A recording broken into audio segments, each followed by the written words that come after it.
On July 24th, 1916, construction workers accidentally struck a natural gas pocket 250 feet below the surface of Lake Erie. And the tunnel they were working in erupted in flames. After multiple failed rescue attempts by city first responders, Garrett Morgan bravely stepped forward. Wearing a breathing device of his own making, a device he struggled to get investors to believe in, he enlisted his brother Frank, and the two of them descended into this fiery pit. The mayor of Cleveland, who was present at the rescue, was so skeptical of these breathing hoods that he actually bid Garrett a final farewell before descending into the tunnel. And when Garrett and Frank returned with 3 men alive, they weren't welcomed back as heroes. And in fact, they were actually left out of the next morning's newspaper entirely. In 2021, I had the amazing opportunity to make a short film about Garrett Morgan and about that tunnel rescue. And in the process, I became deeply connected to Garrett's story. I learned that he was a man descended from 2 enslaved parents, a 20th century entrepreneur who, with barely a 5th grade education, invented a breathing device and a traffic light that saved the lives of so many people. By those metrics alone, he was a resounding success.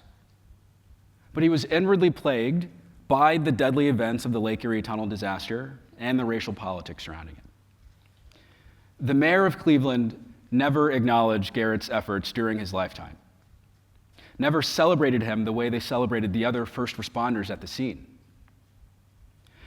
Garrett wrote heated letters to the mayor, lobbying for credit he knew he deserved, credit that would help him grow his business, but he never got it. When his health began to fail him in his middle years, likely due to exposure to the toxic gases of the tunnel, he petitioned the city for help with his medical bills, but he never got it. And he battled bouts of depression right up until his death. Now, in earlier versions of the script, I focused quite a bit on the spectacle of what Garrett descending into this fiery pit must have looked like and felt like. The sights, the sounds, the peril of it all. We ended up not being able to make that version because it was too expensive to shoot, but that constraint ended up being a great thing because it forced me to really hone in on the spirit of Garrett Morgan, and by extension, the spirit of Black entrepreneurship. I started to ask myself, well, what must it have felt like for Garrett to sit in these pitch meetings, giving it his all, knowing he's trying to sell this life-saving invention, yet often being laughed out of the room? Early in my writing process, I felt that Garrett must have been a person of colossal emotional strength and endurance. I mean, how could he not be? But the more I researched and the more I kept writing, I realized that Garrett wasn't exceptional. He was the norm. He embodied the ingenuity and perseverance that so many Black Americans who came before him had to exhibit just to be able to survive.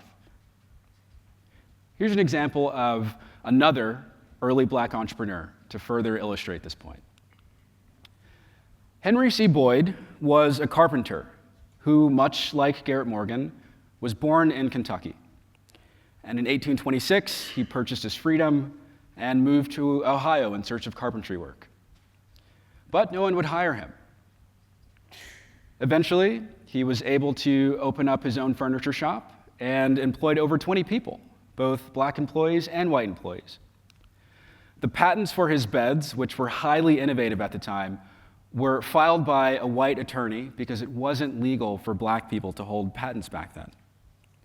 Nevertheless, his business became wildly successful, and he was able to purchase a nice home in town and purchase the freedom of his brother and sister. And some historians actually believe that the home that he purchased was the first stop on the Underground Railroad after crossing the Ohio River. Now, as you can probably imagine, his success brought on a lot of jealousy in the local community, and in the 1850s, his shop was burned down. But he tapped into a sense of endurance, and he rebuilt.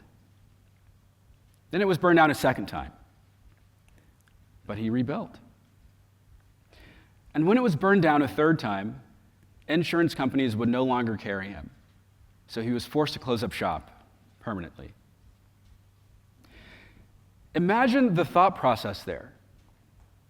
You watch your life's work burn to the ground twice and rebuild. That is emblematic of the spirit of Black entrepreneurship in this country that I am just blown away by and inspired to tell stories about. Going back to Garrett Morgan, if we look at the context that he's operating in the early 1900s, to me it's a wonder that his shop or even his house weren't burned to the ground. Eventually deciding to hire white actors to stand in for him during his pitch meetings was probably as much a shrewd business tactic as it was a personal safety tactic. So the million-dollar question for me has become, why was any of this worth it to him? Why was the torment of foregoing recognition for something brilliant that he created worth it?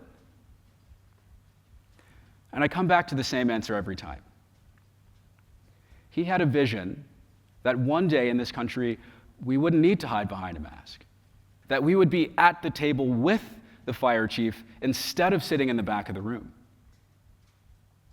Today, 108 years after Garrett went into that burning tunnel, many of us are chief executive officers and business leaders. We founded media companies and investment firms and even whole towns. We've made enormous strides that I think Garrett would have been immensely proud of. Yet as far as we've come, I still think it's critical to underscore just how much further we still have to go. For example, in 2023, less than 1% of all venture capital funding went to Black founders. And only 19 of the 1,800 people to ever lead a Fortune 500 company have identified as Black. Those numbers are dismal, especially when we look at history and remember the ingenuity and perseverance and sacrifice of Black founders like Garrett Morgan, Henry C. Boyd, Clara Brown, Madam C.J. Walker, Warren Wheeler, Sheila Johnson, Reginald Lewis, Charles King. The list goes on and on and on. I want to be really clear. Being in business is not supposed to be easy. I don't think any real entrepreneur wants anything handed to them. We do what we do for the challenge and the thrill and the opportunity to make people's lives better. But there is still such a lack of representation at decision-making tables in American business that ideas that could change the world often don't even make it into the room. If Garrett Morgan were alive today, I believe that is the challenge he would be designing solutions for. Thank you.